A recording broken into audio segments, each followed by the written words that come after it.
You tell yourself, I'm scrolling just for 10 minutes. But before you know it, an hour has passed, 2 hours has passed, the day is almost gone, yet you haven't gotten down to your work. Mindless scrolling isn't necessarily because you're wasting time. It happens because your brain has been trained for distraction.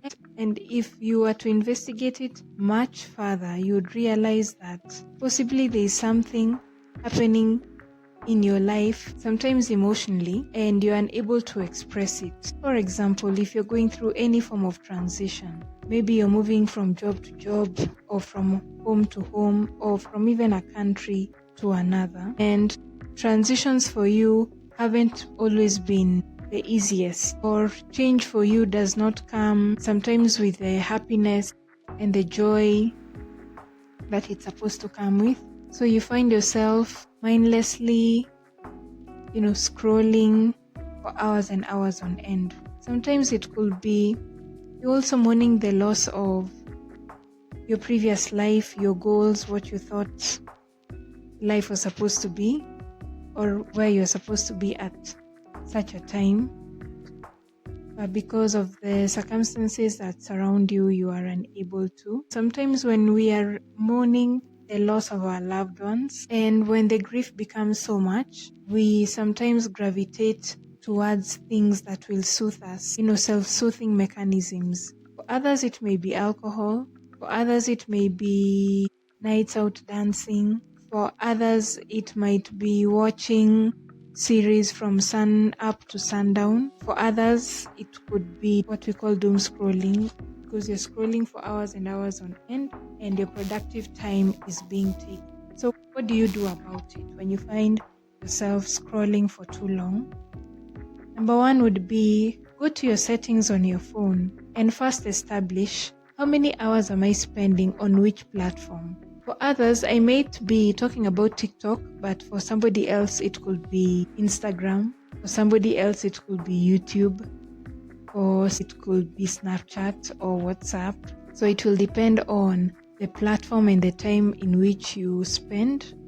Number two, you should also try and look at, especially on your feed, what comes up most strongly. Maybe you've always been interested in owning a home, interior design, you're interested in woodwork, you may be interested in faith-based channels, you may be interested in sometimes even data analytics, and so you end up scrolling more than doing. Maybe I learned how to do flower arrangements. I may not get fresh flowers every day, but I can visit a store near me and see how many flowers I can be able to get and put it as a centerpiece in my home. It could be you've been wanting to build your own place and you're seeing other people are using inexpensive material. So you can just go to normal hardwares or these areas where they are selling these materials on a weekend and just go and find out,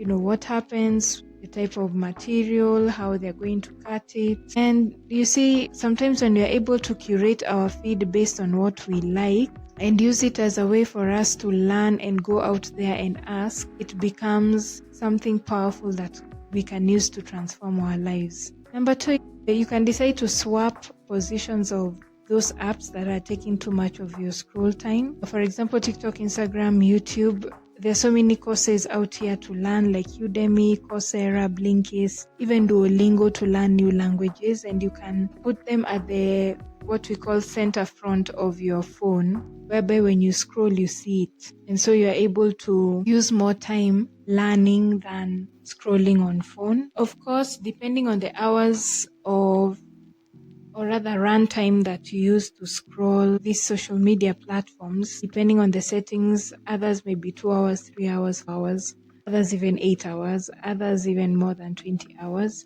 You can decide to kind of swap the timings in that if you find yourself an hour and you're unable to stop, you can say, okay, 40 minutes, I will maybe scroll on TikTok.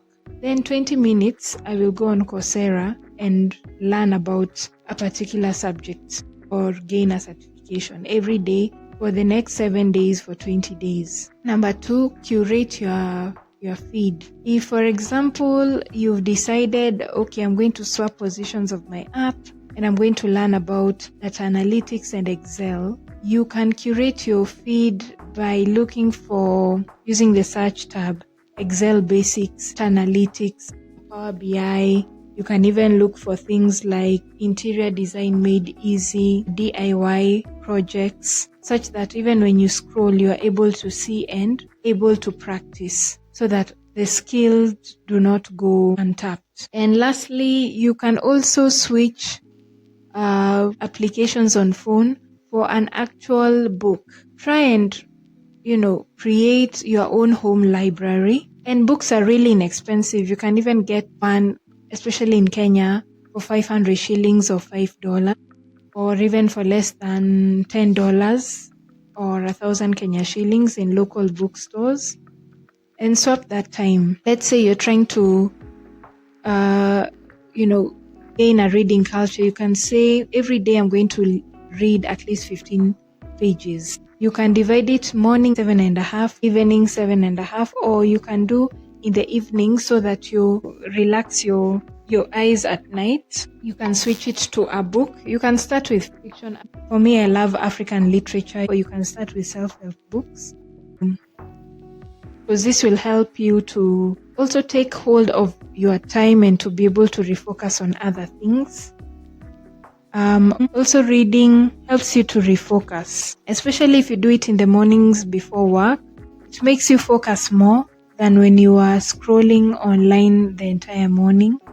Because a book doesn't have a lot of distractions. It is majorly, written words on a page that is supposed to, help you and guide you as you read the book and as you gain insight. And lastly, I'll just encourage you to just try it even for 7 days, even if you do it for a month. Every day you switch your evenings to reading a book, where possible, depending on your schedule, where you add educational apps, where you do, even if it's 20 or 30 minutes a day for a month. By the time the month is ending, the habit has already stuck. So yeah, it's actually more hard for you to go back to your old habits of, hyper scrolling or not, hyper scrolling for long. And also, if you feel you cannot be able to break the habit, you can talk to a mental health professional to be able to help you to uncover the reasons behind it, and to be able to at least have a bit of sanity and organization sometimes in your life, to be able to